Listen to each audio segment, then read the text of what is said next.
From Washington, this is VOA News.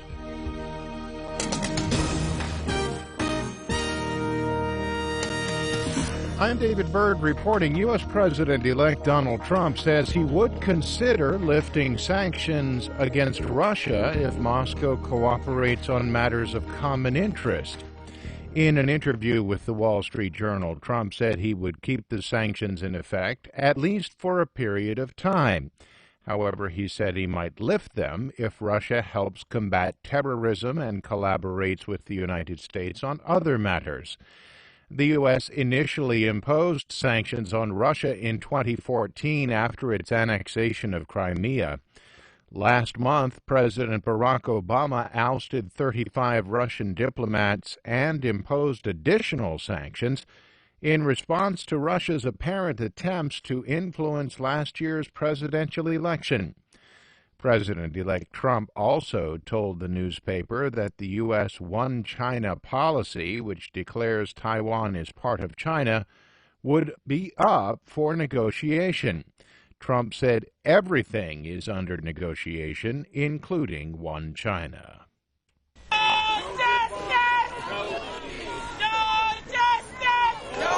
Several hundred people took part in an anti-Trump demonstration in downtown Washington on Saturday.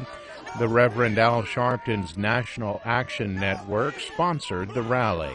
We come to say to the Democrats in the Senate and in the House and into the moderate Republicans to get some backbone, get some guts. The rally comes as President-elect Trump criticized civil rights pioneer John Lewis on Twitter, calling him all talk and no action and sad. Lewis, one of the most revered leaders of the civil rights movement, said in an interview he would skip Trump's inauguration because he did not consider him, in his words, a legitimate president. This is VOA News. A Syrian monitor says Islamic State militants have launched an attack on government-held areas of the Syrian city of Deir ez-Zor.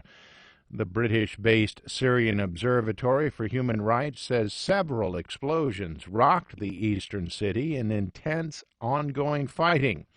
The monitor reports that more than 30 people have died.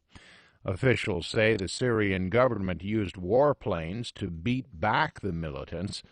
The Islamic State group controls most of Deir ez-Zor province, but government forces have controlled the provincial capital. Turkey's foreign minister says the United States will be invited to Syrian peace talks set to start in Kazakhstan later this month.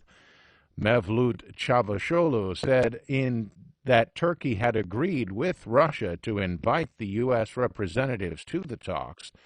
The Obama administration had previously been frozen out of the peace process after talks between the United States and Russia broke down in late December.